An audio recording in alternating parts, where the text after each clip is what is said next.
Hello guys! Ayan, so update in my life na. Nandito na naman kami sa Chuchi. Nandito kami sa Lodong, sa Chuchi Lodong. No? So ayan. Gusto ko lang sabihin sa inyo sa mga balak nag-abroad dyan. No?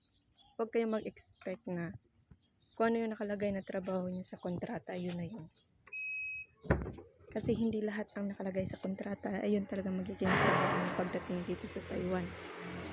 Kasi ako malayong malayo sa ginagawa ko kung ano yung nakalagay sa kontrata ko. No? O baka mamaya kasi pagdating nyo dito, oh bakit ganito? So ganito kasi yun. Depende yan sa magiging amo mo. Right?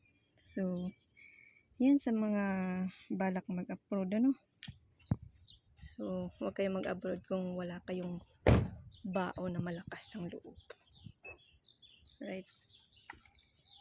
So, mas